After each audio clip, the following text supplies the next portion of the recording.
I think the nose and the hood of a car really help define the whole attitude and look, especially when you're doing something custom.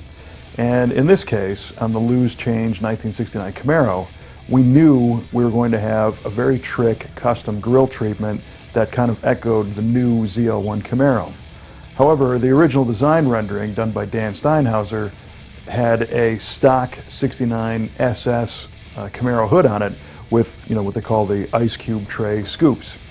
And that looked very cool because that hood is timeless, it looks good on anything. But we had some concerns about hood clearance, especially over the supercharger on the LSA supercharged engine. When we did our initial mock-ups, we found that there really wasn't much clearance between the top of the supercharger and the bottom of the stock SS Camaro hood.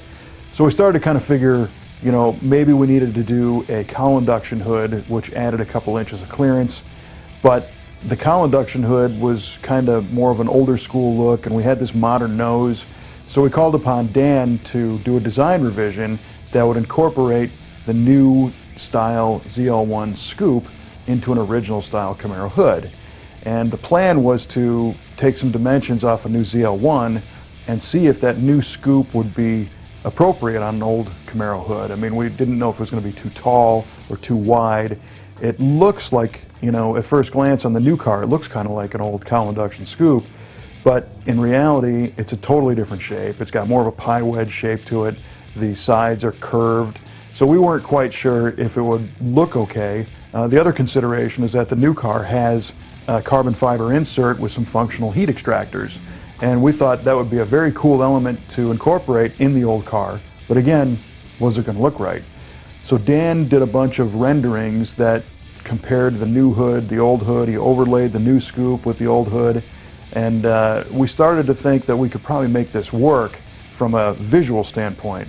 So the next challenge was to hand the whole project over to fabricator Adam to see if we could build a steel version of that hood in our shop.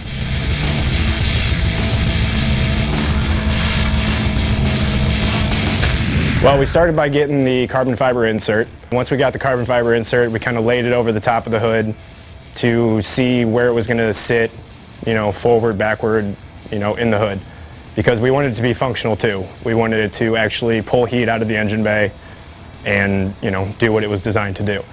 So that meant moving the insert forward a little bit on the 69 hood. I decided to make a cardboard template to determine what the hood was going to look like when we were done. It's a lot easier to make it out of cardboard than out of steel, and if you screw up or you need to change something, it's a lot easier to change it in cardboard than it is in steel. All right, so once we had the design figured out and we decided to go to sheet metal with it, first we bent the side profiles of the hood so that we could have the angles right on that. We decided to go ahead and cut out the center of that panel so that the center of the insert could lay inside of there and the scoop would actually do a good job of extracting heat, which is its entire intention. After that, we ran it through the shrinker so that we could get the profile on the hood to match the profile of the insert so that everything would flow well together. So while shrinking the sides of the hood to match the profile of the insert, it's necessary to shrink it a few times, test fit the insert, shrink a few more times, test fit the insert. It's best to do this a few times and not get too overzealous with it so that you don't end up having to stretch it back out later. Probably a little more curving or a little more shrinking down the sides here to match this profile. And then I'll straighten this peak. I'll roll a bead around the perimeter of this so that this has a nice tray to sit down into. Once we got the profile on the hood to match the profile of the insert, I trimmed the front of the side profile so that the scoop had a nice even bottom to it, and we began placing it on the hood to see how much more trimming was going to be required on the sides. Once we had the profile to match the carbon fiber insert, we made the peak in the front of the scoop. We did that by running it through a bead roller and then lightly hammering the back side just to make the peak a little bit more pronounced. In order to make the carbon fiber piece look like it belonged on that hood, we rolled a bead into the center of the hood for the insert to sit inside of. This gave it a nice Frenched-in look and made it look like it belonged on the hood.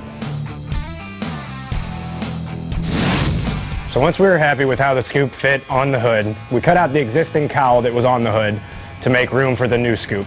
We did this for two reasons. One, you don't want to cover the old cowl with the new cowl scoop. The other reason is that we had to make room for the air to flow through the extractor scoops. That's how you remove a scoop. So once we had the cowl cut off, we decided to tackle the inner structure of the hood. The bracing already had holes in it, but they weren't quite the right size to fit our extractor scoops, so we had to enlarge them. We did this by cutting out large enough for the extractor scoops to fit in, and then I hammered and dollied and bent the bracing back in order to look factory again.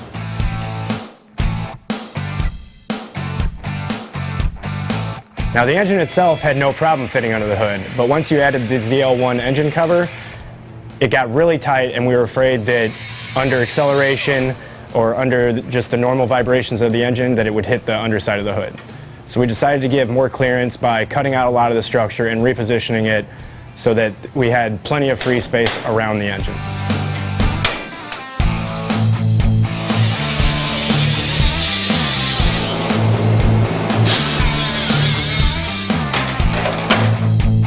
We then cut out the center, the very center of the hood, right where it lays over the inner cowl structure, so that we could bond it with flexible foam and keep it from rattling around and keep everything nice and tight. Once we had the sides boxed in and we had the backside finished, I rolled the top of the cowl over the existing inner cowl structure in order to give it a more finished look. It folds over exactly like the original cowl did. Once we got the inner structure figured out, we decided it was time to just go ahead and tack weld the scoop to the hood. I welded the hood on by doing a series of tack welds, cooling after each tack weld with compressed air.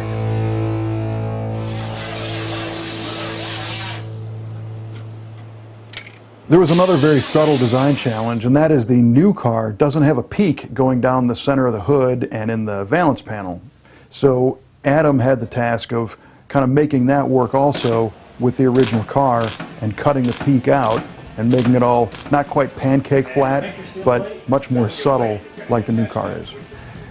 On the cowl screen side, we cut out the center peak and we just made a flat panel to lay in there to get rid of the peak altogether. Once we had the center peak of the header panel matching the center peak of the hood, we decided to fabricate small dimples in the header panel itself to make it look like the scoop actually starts in the header panel rather than just starting on the hood. This made the cowl scoop flow from the header panel all the way back to the cowl screen. Adam was doing a great job of putting the new style scoop on the stock cowl induction style hood, but the more we looked at it, the more we realized he was creating something that was custom and unique, but it wasn't quite new ZL1 enough. And after some considerable head scratching, we all thought it was a good idea to attack it one more time and try to make it almost exactly to the form of the new hood and see how it looked. We decided to add strips to the side to soften the edges and to give it more of an angle like the newer car. An added benefit to adding these strips to the side was that it triangulated the sides and gave us a lot more stiffness in the hood. So in order to make the new strips for the side profile, we again used cardboard to mock up where exactly we wanted the profile to be on the sides. Once we got it all cut out of cardboard and had it where we liked it, I made the pieces out of steel, and then I rolled the bottom edges of those strips so that it would have a nice smooth flow into the hood. We decided to use an angle finder to find the side profile of the hood. After measuring the angle on the factory ZL1 hood and measuring the angle of our stock 69 cowl hood, we decided to go with a happy medium between the two that kind of gave us the perfect blend of old and new. Once we tack welded the new strips into place and we were happy with it, I final welded those into place, and then I began tackling the back side of the hood, which is the part that the driver sees all the time. The owner wasn't happy with the original grill style that comes on the factory cowl scoops, so we decided to do a series of punch flares instead. So after all the sparks stopped and the grinding was done, we were very happy with this hood. Even before bodywork, just in raw steel, it looks fantastic. It looks like it belongs. And when you see this car finished with the hood painted and bodyworked and the insert installed with the new grille, it looks almost exactly like the rendering, and it really came out neat. I think the crew did a heck of a job on this one.